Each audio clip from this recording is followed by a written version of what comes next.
8월 둘째 주. 네. 자, 찬송가 621장. 찬양하라 내 영혼아. 찬양합니다. 네.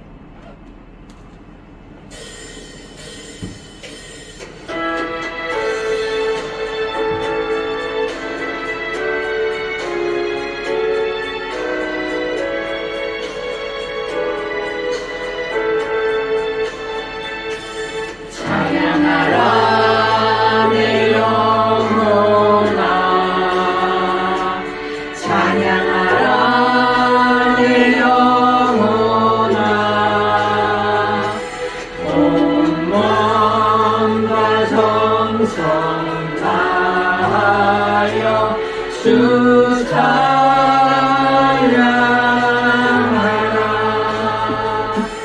경배하라 내 영혼아. 경배하라 내 영혼아. 온 몸과 정성 다하여 주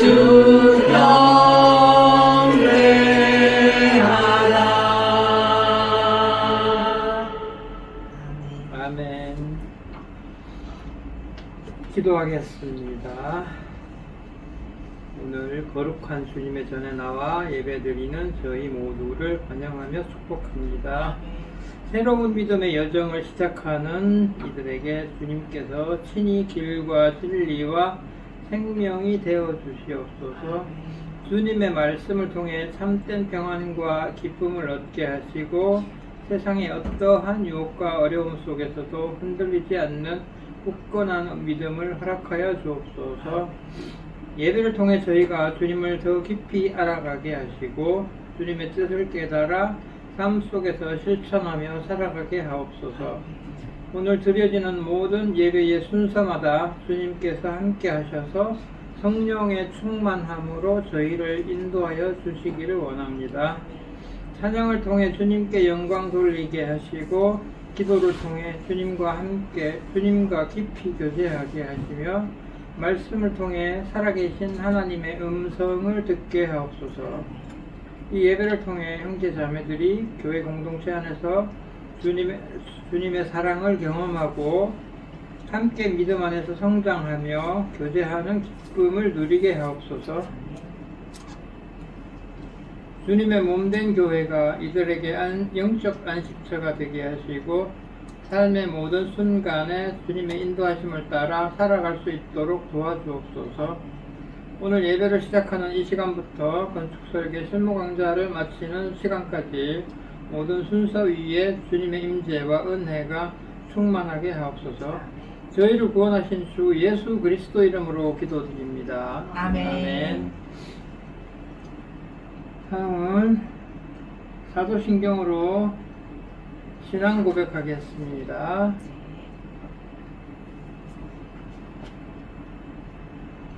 자, 다같이 시작.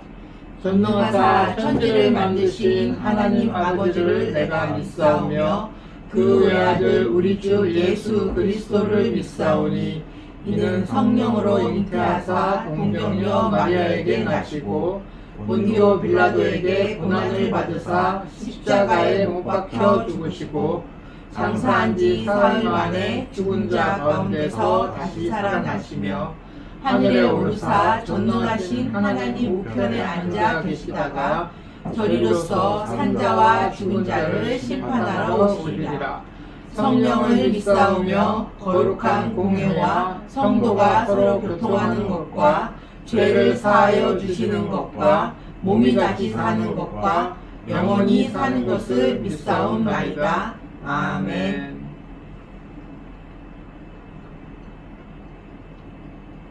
찬송가 430장. 주와 같이 길 가는 것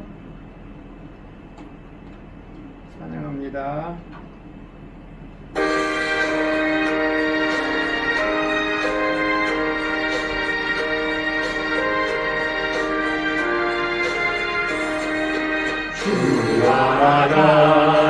길 가는 것 즐거운 일 아닌가.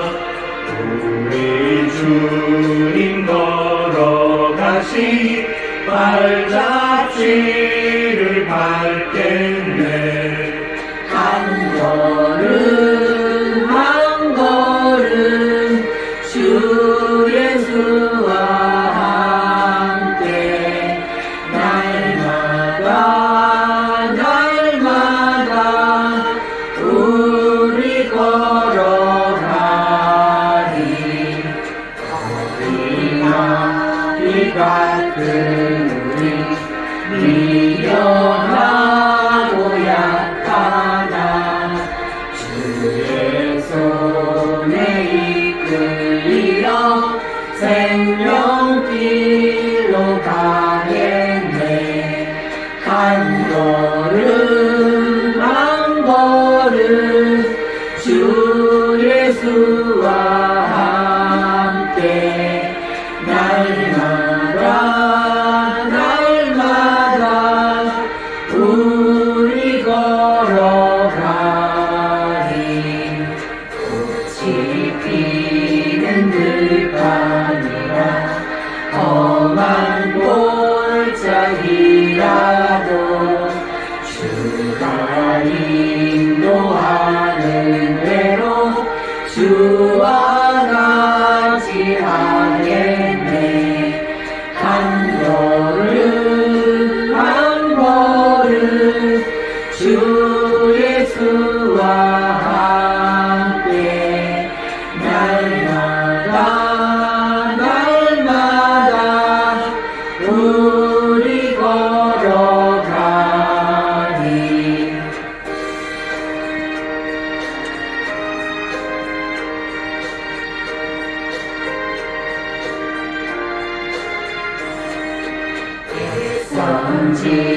선지자의 욕같이 우리들도 천국에 들어 올라갈 때까지 주와 같이 걷겠네.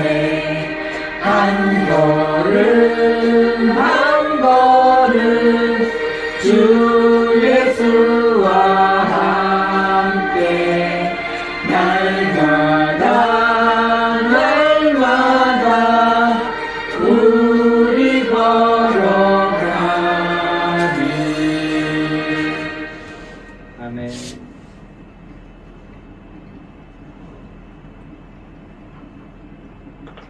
민영기 총무님, 이봉규 형제님 대표기도 하시겠습니다.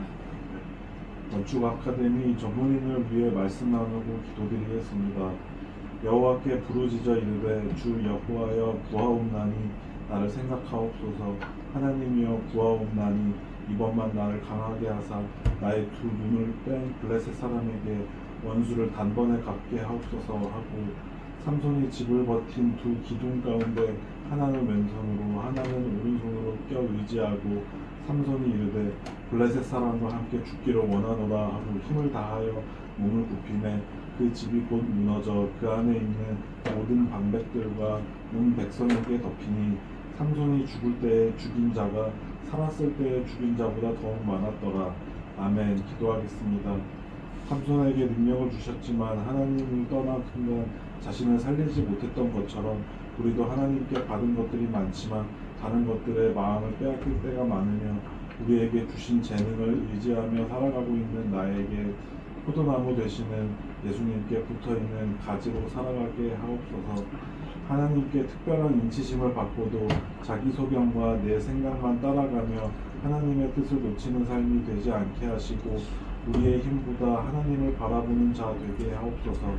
우리의 경험과 지식을 의지하기보다 날마다 말씀 안에서 무엇을 선택하고 어디로 가야 할지 뜻을 먼저 구하게 하옵소서. 사무엘처럼 하나님의 언약을 붙들고 기도하게 하셔서 복음 때문에 사람을 살리고 다음 세대를 세우는 일에 사용되게 하옵소서.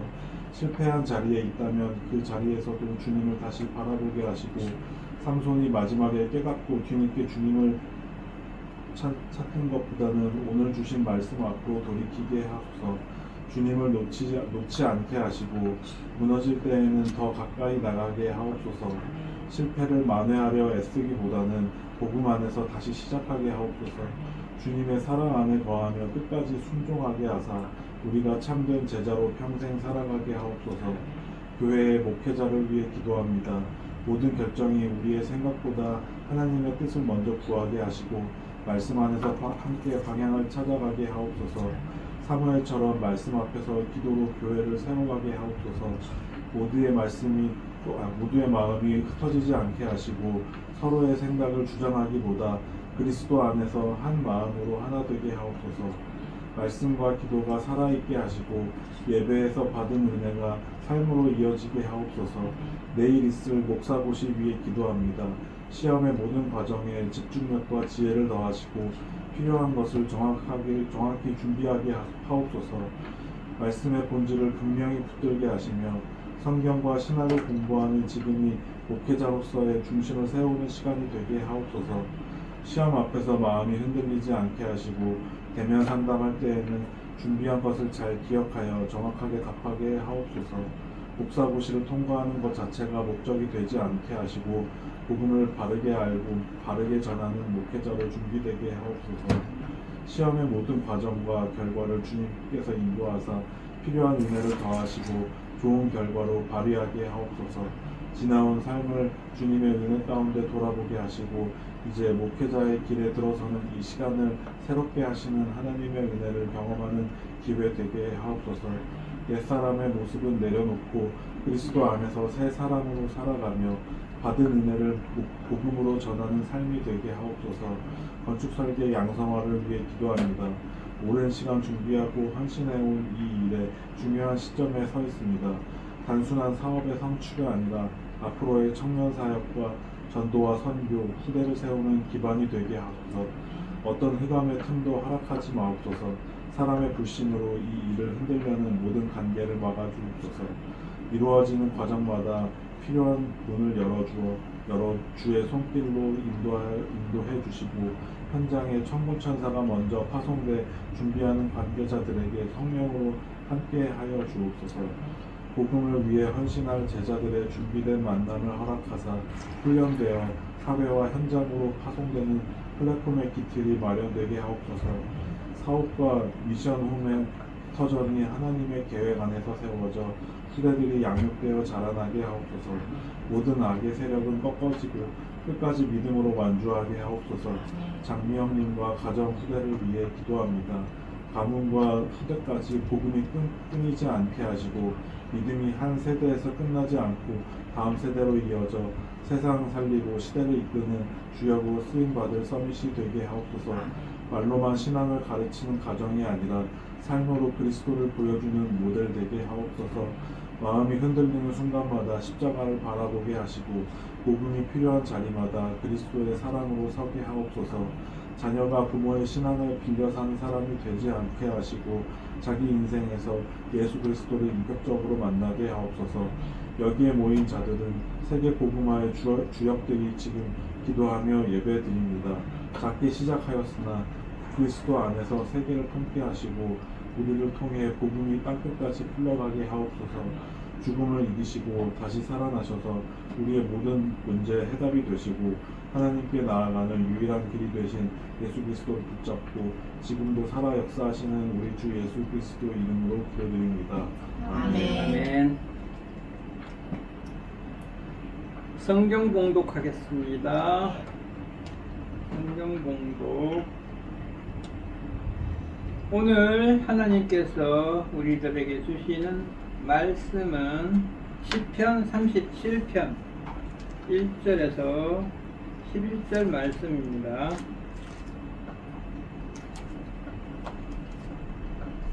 자, 여러분이 한 절씩 교독합니다. 시편 37편 1절에서 11절. 제가 먼저 봉독합니다. 악을 행하는 자들 때문에 불평하지 말며 불의를 행하는 자들을 시기하지 말지어다. 그들은 풀과 같이 속히 배임을 당할 것이며 푸른 채소같이 새자날 것이미로다. 여호와를 의뢰하고 선을 행하라. 땅에 머무는 동안 그의 성실을 먹을거리로 삼을지어다. 또 여호와를 기뻐하라. 그가 내 마음의 소원을 내게 이루어 주시리로다. 내 길을 여호와께 맡기라. 그를 의지하면 그가 이루시고 내 의를 빛같이 나타내시며 내 공의를 정오의 빛같이 하시리로다. 여호와 앞에 잠잠하고 참고 기다리라. 자기 길이 형통하며 악한 꾀를 이루는 자 때문에 불평하지 말지어다. 분을 그치고 노를 버리며 불평하지 말라. 오히려 악을 만들 뿐이라. 진실로 악을 행하는 자들은 끊어질 것이나 여호와를 소망하는 자들은 땅을 차지하리로다. 잠시 후에는 악인이 없어지리니 내가 그곳을 자세히 살필지라도 없으리로다. 11절 합독합니다. 시작.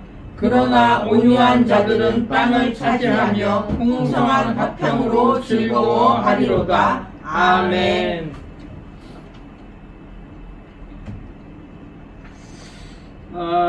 오늘은 악인의 형통 앞에서 흔들리지 말라라는 제목으로 말씀을 전하겠습니다.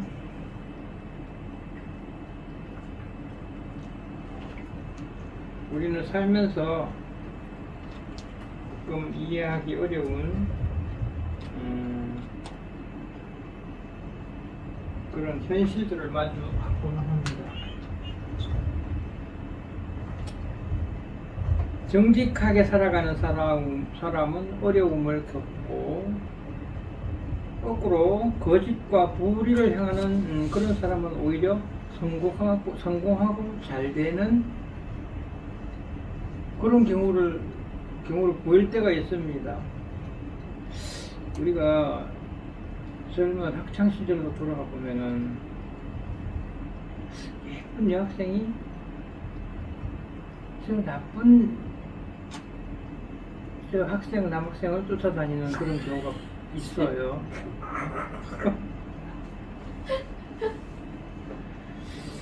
내가 저놈보다 더 착하고 저놈보다 내가 공부도 더 잘해. 근데 왜 나는 여자친구가 없고 저런 놈한테 이쁜 여학생이 따라다니는 참 내가 억울하기도 하고 부러울 때가 있어요. 또 내가 열심히 일하는데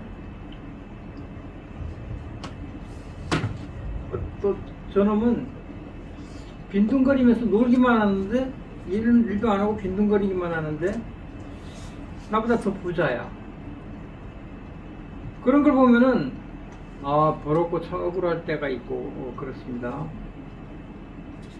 이제 이런 상황 앞에 놓이면 우리는 하나님이 정말 살아 계시기는 하는 건가, 하나님이 정말 불공평하신 분이구나, 이런 생각도 하고, 왜 악인이 잘 되지? 이런 이제 질문을 계속 하게 됩니다. 정말 불공평한 세상이라고 불만을 터뜨리기도 하고 그렇습니다. 그래서 오늘 주신 하나님의 말씀 10편 37편은 이런 이제 우리 고민스러운 현실에 마주한 사람들을 향해서 주시는 그런 말씀이에요. 이 다윗의 말씀인데, 다윗은 자신의 인생 경험을 통해 가지고 잠시 형통하는 악인이 있더라도 그걸 부러워하지 말고, 그리고 하나님을 신뢰하면서 살아가라, 이렇게 이제 다윗은 이야기합니다.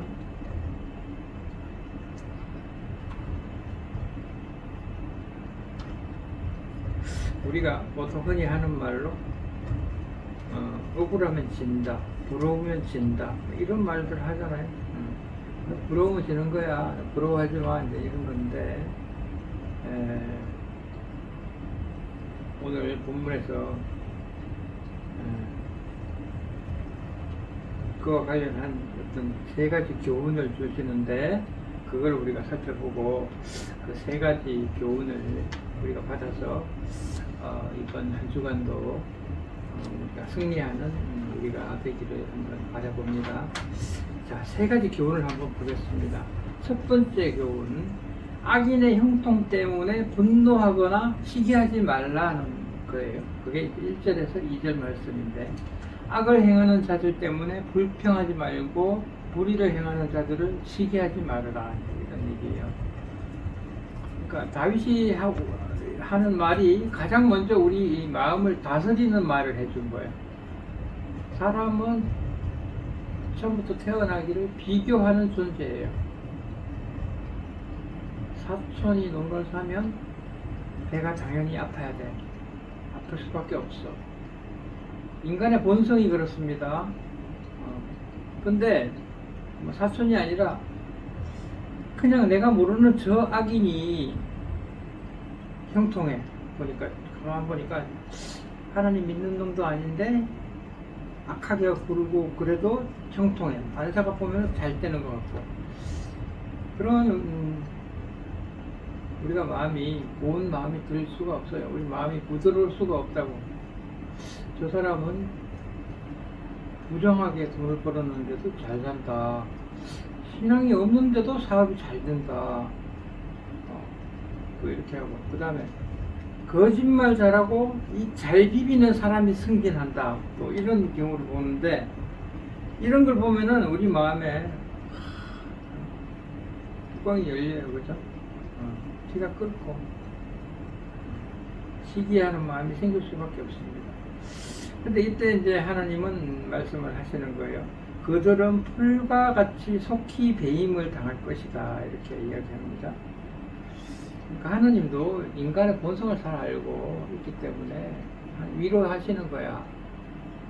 그렇게 악한 놈이 잘 돼봐야 그들은 풀과 같이 속히 배임을 당할 거야, 이렇게 말씀을 해주시고, 그러는데 풀은 아침에는 참 쌩쌩하고 푸르지만은 저녁이 되면 시들어서 축 처집니다. 우리 현관문 앞에 이렇게 장미가 있고 이렇게 풀이 있어요. 비가 오면은 새파랗게 생생한데, 비만 안 오고 해만 좀 뜨고 이러면은 쭉 쳐져가지고 못 죽을 것 같아요. 그렇게 돼요.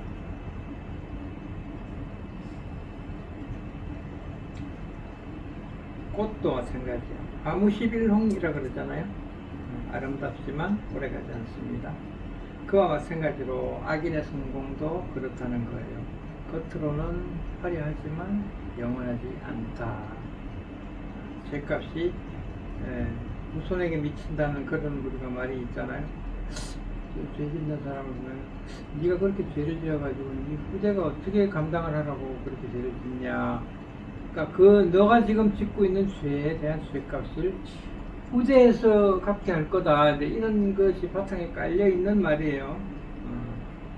근데 요즘 추세 보면은 후대까지 안 가. 본인 당대에 다 죄판을 내고 죄값을 받는 경우가 많아. 우리가 드라마를 봐도 보면은 어디 그 악인이 악행을 저지르면 그 사람이 끝까지 잘 먹고 잘 살았다는 결론이 아니고, 항상 그 사람 죽기 전에 죄값을 다 받고 당대에, 그 사람 당대에 결론이 나더라, 이렇게 볼 수가 있어요. 근데 성경은 세상적 성공보다도 하나님의 심판이 더 확실하다고 이렇게 이야기합니다. 성도는 현재가 아니라 우리는 내일, 그리고 영혼을 보는 사람들이기 때문에 우리가 이 두 번째 교훈, 첫 번째 교훈, 악인의 형통 때문에 우리가 분노하거나 시기하지 말아야 되겠다는 것입니다. 그 다음에 두 번째로 받을 우리가 교훈은 뭐냐면, 하나님을 신뢰하며 선을 행하라는 겁니다. 여기 이제 3장에서 7절의 말씀인데, 본문에서 다윗은 5개의 명령을 이렇게 연속해서 이야기합니다. 그 가운데 첫 번째로 여호와를 의뢰하라는 겁니다. 여호와를 의뢰하라. 신앙은 상황을 믿는 게 아니고 하나님을만 믿는 것입니다. 경제가 어려워도, 그 다음에 또 나한테 질병이 있어도, 내 주변에서 사람이 떠나가도, 그러나 하나님은 변하지 않으십니다. 그 다음에 둘째로 얘기하는 게 선을 행하라는 겁니다. 선.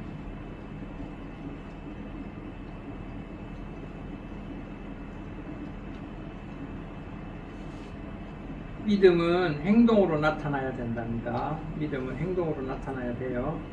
세상이 악하게 산다고 해, 우리도 악하게 살아서는 안 된다는 거예요.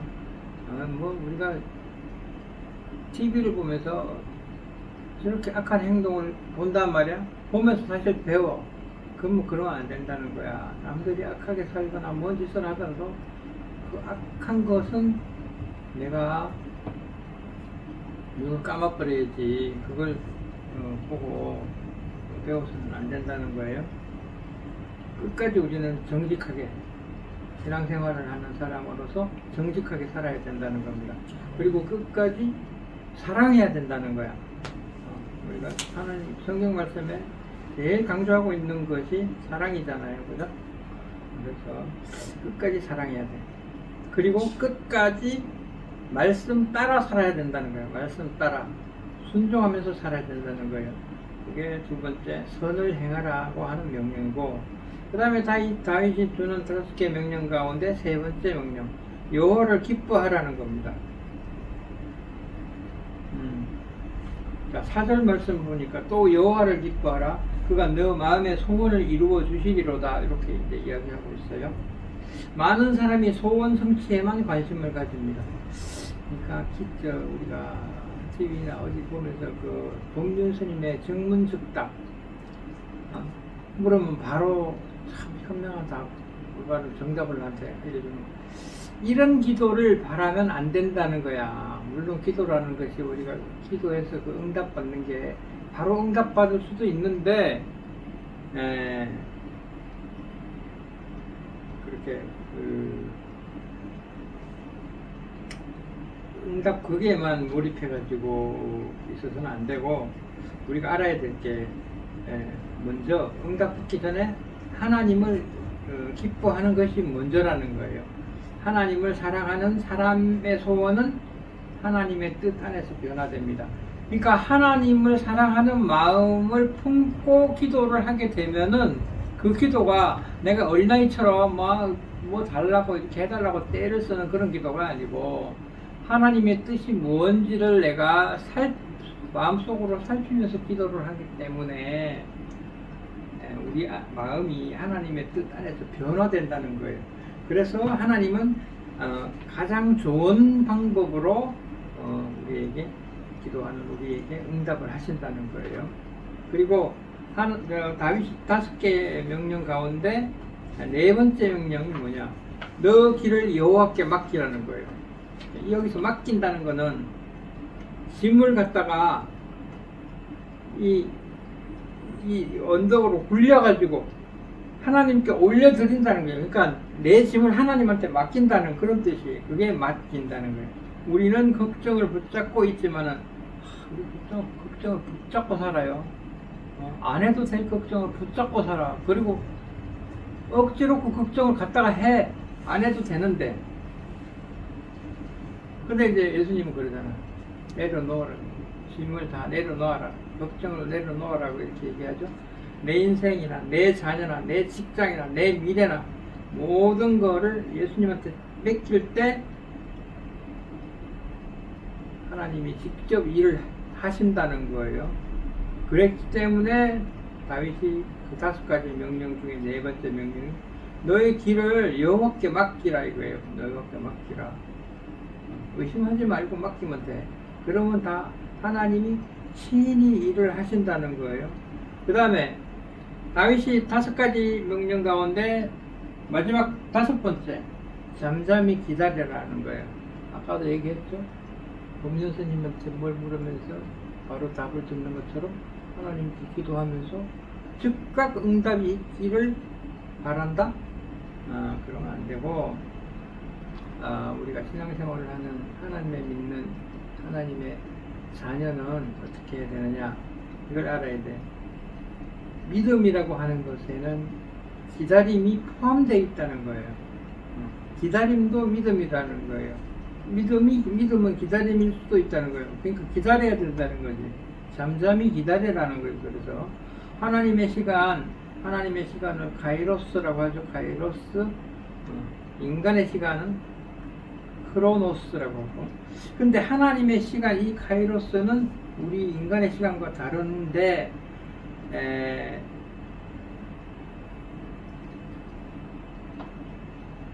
근데 확실한 거는 어김없다는 거예요. 그 하나님의 시간은. 조급해하는 우리 마음은 믿음의 적입니다. 믿음의 적이에요. 우리가 조급해하면 벌써 이미 실패한 거야. 벌써 한 수 접고 들어가는 거야. 우리가 기다릴 줄 알아야지. 기다릴 줄 모르고 조급해한다? 그럼 벌써 치고 들어가는 거예요. 기다림은, 조급함은 믿음의 적이다. 기다림은 믿음의 하나다.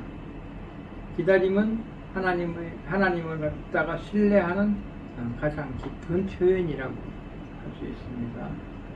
그 다음에 우리가 받는 세 번째 교훈, 온유한 자가 땅을 차지한다 그랬어요. 8절에서부터 11절 말씀이 다윗은 다시 말하기를 분노를 버리라고 말합니다. 분을 거치고 노를 버리며 불평하지 말라. 오히려 악을 만들 뿐이라. 이렇게 이야기하고 있습니다. 근데 분노라는 것이 되게 보면은 왜 저 사람은 잘 되고 나는 힘들고 안 되지? 여기서 출발해가지고 분노가 생긴다는 거예요. 내가 그냥 다른 사람이 어떤지는 잘 모르겠지만 내가 잘 안 되는 것만 가지고는 분노까지는 일어나질 않아. 근데 저놈은 잘 되고 나는 안 된다? 이러면 막 화가 나는 거야. 그렇게 비교하는 데서부터 이제 그런 분노가 일어난다는 거예요. 그런 이제 분노와 노여움을 계속 품고 있으면은 결국 우리 마음이 무너뜨려지고 하나님을 신뢰하는 믿음이 점점 허물어지게 된다는 거예요. 그래서 다윗은 분을 그치고 노를 버리라 이렇게 권면을 합니다. 또한 불평하지 말아라. 그거는 오히려 악을 만들 뿐이다. 이제 이렇게 이야기하고 있어요. 그러니까 우리가 습관적으로 이렇게 불평하는 게 이게 단순한 감정 표현으로 끝나는 게 아니고 그런 불평이 쌓이면은 악을 만든다는 거예요. 불평은 원망을 낳고 원망은 미움을 낳고 결국에 가서는 하나님을 향한 불신과 죄로 이어진다는 거예요. 우리는 하나님을 믿는 우리는 악인의 형통에 마음을 빼앗기는 사람이 아니라 하나님의 공의와 때를 신뢰하는 사람입니다. 지금은 이해되지 않는 현실이 있더라도 도저히 납득이 될 수가 없는 불공평한 상황에 우리가 놓이더라도 하나님은 가장 선한 때에 의인을 높이고 악인을 심판한다는 이거를 우리가 굳건하게 믿어야 된다는 거예요. 그래서 오늘도 내 마음의 분노와 원망을 하나님께 완전히 맡겨버려야 된다는 거예요. 사람을 바라보기보다는 하나님을 올려다봐야 된다는 거예요. 그래야 원망이 생기지 않고 하나님에 대한 신뢰, 하나님에 대한 믿음이 우리가 유지가 될 수 있다는 거예요. 하나님을 신뢰하는 사람의 마음에는 분노 대신에 평안이, 하나님을 우리가 신뢰하면은 내 마음의 분노보다는 내 마음에 평안이 오고, 불평하는 마음 대신에 내 마음에 감사하는 마음이 내 마음속에 자리 잡게 된다는 거예요. 억울함 때문에 또는 분함 때문에 복수하려는 마음 때문에 우리가 죄를 짓게 된다는 겁니다. 심판은 하나님이 하시는 겁니다. 우리가 심판하는 게 아니고 심판은 하나님이 하십니다. 우리의 역할은 복수하는 게 아니라 상황을 하나님께 맡겨야 된다는 겁니다. 그리고 11절 말씀은 예수님께서 산상수훈에서 그대로 인용하셨습니다. 그건 뭐냐? 오직 온유한 자들은 땅을 차지하며 풍성한 화평으로 즐거워하리로다. 이렇게 기록하고 있습니다. 우리가 온유하다고 할 때 온유한 거는 약한 거다. 약해 보이는데 근데 그게 약한 게 아니라는 거야. 온유함이 약함이 아니라는 거예요. 우리가 학창 시절에나 어쩔 때나 직장생활 할 때나 이게 주변 사람 가운데 저 사람은 늘 실실 웃고 온유해. 불만을 터뜨릴만 해도 참 온유해. 늘 유해. 이런 사람이 있어요. 우리 이봉기 형제를 봐도 성질내는 경우가 거의 안 보이죠? 네. 보면 온유해 그냥. 뭐 거의 뭐 다 좋아. 모든 것이 다 좋아. 그래서 그렇게 저렇게 보이는 사람이 약한 게 아니고 온유한 거라는 거. 온유한 게 절대로 약한 게 아니야.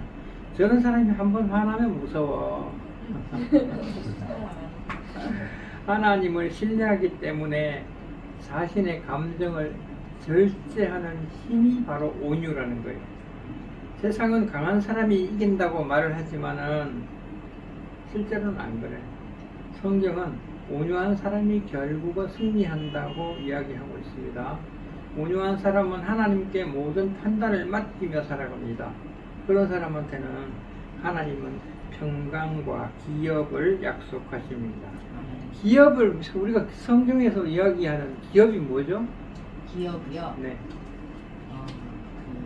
땅도 기업으로 준다는 말을 많이 하죠, 그죠? 평생 후대에게 남을 유산. 그죠? 그러니까 평생 남는 거. 없어지잖아. 온유한 사람한테 그가 기업을 준다는 거야. 기업을 평강과 기업을 약속하신다는 거예요. 자, 오늘 말씀을 적용을 해보니까 세 가지 질문을 우리가 할 수 있는데, 첫 번째로 나는 악인의 성공을 보며 흔들리고 있지 않은가, 이런 질문을 해볼 수가 있어요. 요한 1서에도 보니까 2장 16절에 그게 있네요. 육신의 정욕, 안목의 정욕, 이생의 자랑, 이런 말씀이 있잖아요. 우리가 인간이 본성이 태어나기를 그렇게 태어났어요. 그래서 악인의 성공을 보면 흔들릴 수밖에 없어. 부러워하고 분노도 생기고 불평불만을 하기도 하고, 그래서 흔들리기가 쉽습니다. 그래서 우리가 기도가 필요하다는 거예요. 세상을 바라보지 말고 하나님의 약속만을 바라보아야 그게 답이라는 거예요. 그 다음에 두 번째로 우리가 할 수 있는 질문, 나는 하나님을 신뢰하며 선을 행하고 있느냐. 환경이 아니라 하나님을 믿는 믿음으로 살아가야 되는데, 내가 전적으로 하나님을 신뢰하면서 선을 행하고 있는가, 이렇게 질문을 하게 된다는 겁니다. 이런 경우에도 우리가 믿음이 흔들릴 수가 있으므로 답은 뭐다? 기도해야 된다. 꼭 기도가 필요하다. 그러니까 내 마음이 뭔가 평안치 않고 뭔가 들끓는다. 그러면 기도가 필요하다는 거예요. 그 다음에 적용해 볼 수 있는 세 번째 질문이, 나는 하나님의 때를 기다릴 줄 아는가? 하나님의 때, 카이로스. 하나님이 뭔가 응답을 주실 때까지 내가 참고 기다릴 수 있는가? 이런 질문을 해볼 수가 있는데, 아까도 얘기했지만 하나님의 카이로스, 하나님의 시계는 지각하는 법이 없어요. 결코 늦지가 않아요. 딱 그때가 되면 정확히 이루어지는 게 하나님의 시간입니다. 기다림은 믿음의 또 다른 이름이라고 내가 아까도 얘기했죠. 그렇기 때문에 우리는 역시 기도가 필요합니다. 네. 결론입니다. 오늘 하나님께서 우리에게 주신 37편 1절에서 11절의 말씀은 우리 인생의 두 길을 보여주는데, 하나는 악인의 길, 다른 하나는 의인의 길. 우리는 의인이죠. 악인의 길은 잠시 번성하는 것처럼 보이지만은 결국은 사라지고 말 것입니다. 그 다음에 의인의 길은 때로 느리고 힘들어 보이지만 하나님께서는 끝까지 책임을 지신다는 겁니다. 우리가 그런 길로 지금 걸어가고 있어요. 그러므로 우리는 악인을 부러워하지 말고 하나님을 신뢰하며 굳건하게 약속된 길로 걸어가야 된다. 선을 행하고 하나님을 기뻐하며 우리의 길을 주께 맡기고 잠잠히 기다려야 된다는 겁니다. 세상의 성공은 일시적이지만은 하나님의 약속은 영원한 것입니다. 오늘도 흔들리는 현실보다는 신실하신 하나님을 우리가 바라보면서 믿음의 길을 걸어가는 저와 여러분이 되기를 축원합니다. 아멘. 기도하겠습니다. 사랑의 하나님 아버지, 오늘 우리에게 귀한 말씀을 허락해 주시니 감사합니다. 아멘. 세상의 형통을 바라보며 흔들리지 않게 하시고 언제나 주님만 신뢰하며 선을 행하는 믿음을 주옵소서.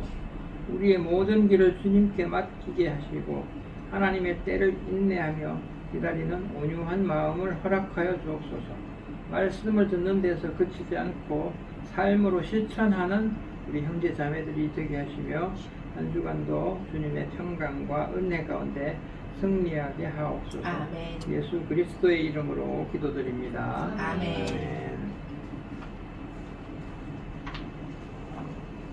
찬송가 620장 여기에 모인 우리 찬양합니다. 네.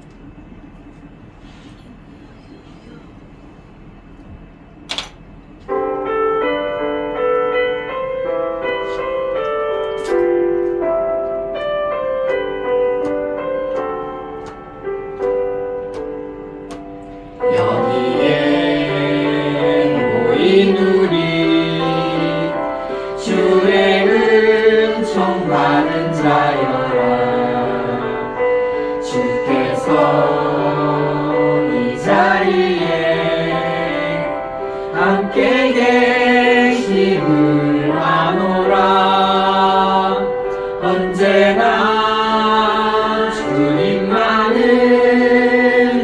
찬양하며 따라가리니 시험을 당할 때도 함께 계심을 믿노라. 이 믿음도 굳세라. 주가 지켜주신다. 어두운 밤에도 주의 밝은 빛 인도하여 주신다. 주님이 뜻하시니 헤아리기 어렵더라도 언제나 주 뜻 안에 내가 있음을 아노라. 사랑과 말씀들이 나를 더욱 새롭게 하니 때로는 넘어져도 최후 승리를 믿노라. 이 믿음도 굳세라. 주가 지켜주신다. 어두운 밤에도 주의 밝은 빛 인도하여 주신다.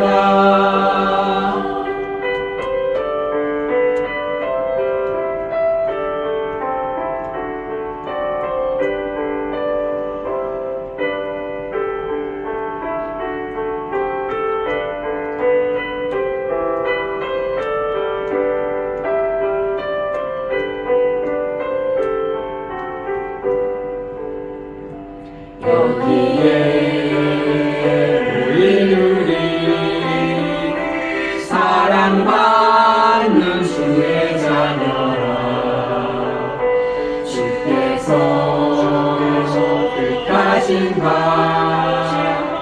우리 통해 펼치신다 고통과 슬픔 중에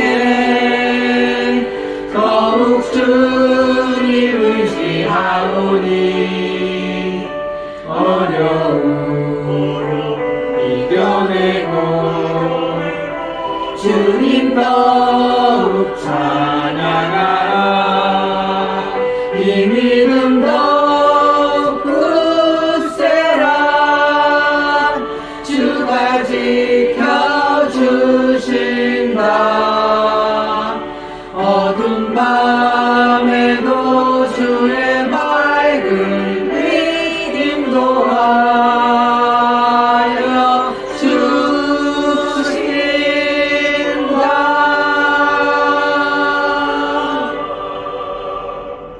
아멘.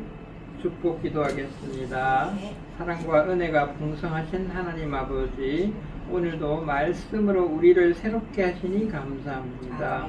이제 사랑하는 형제 자매들이 세상으로 나아갈 때 주님의 은혜와 평강으로 함께하여 주옵소서. 어떠한 환경 속에서도 믿음이 흔들리지 않도록 하시고 여호와를 신뢰하며 선을 행하는 삶을 살게 하옵소서. 가정마다 평안과 사랑을 더하시고 생업과 일터에 복을 내려주시며 육신의 건강과 영혼의 강건함을 허락하여 주옵소서. 가는 곳마다 하나님의 은혜와 평통이 함께 하시고 성령께서 늘 동행하여 주옵소서. 우리 주 예수 그리스도의 은혜와 하나님의 크신 사랑과 성령의 교통하심이 이 자리에 함께한 형제자매들과 그들의 가정과 삶 가운데 이제로부터 영원토록 함께 하시기를 축원하옵나이다. 아멘. 자, 그러면 주기도문으로 오늘의 예배를 마무리하겠습니다. 시작. 하늘에 계신 우리 아버지여, 이름이 거룩히 여김을 받으시오며 나라가 임하시오며 뜻이 하늘에서 이룬 것 같이 땅에서도 이루어지이다. 오늘날 우리에게 일용할 양식을 주시옵고 우리가 우리에게 죄지은 자를 사하여 준 것 같이 우리 죄를 사하여 주시옵고 우리를 시험에 들게 하지 마시옵고 다만 악에서 구하시옵소서. 나라와 권세와 영광이 아버지께 영원히 있사옵나이다. 아멘. 아버지께 영광의 박수를 올리겠습니다. 감사합니다. 감사합니다.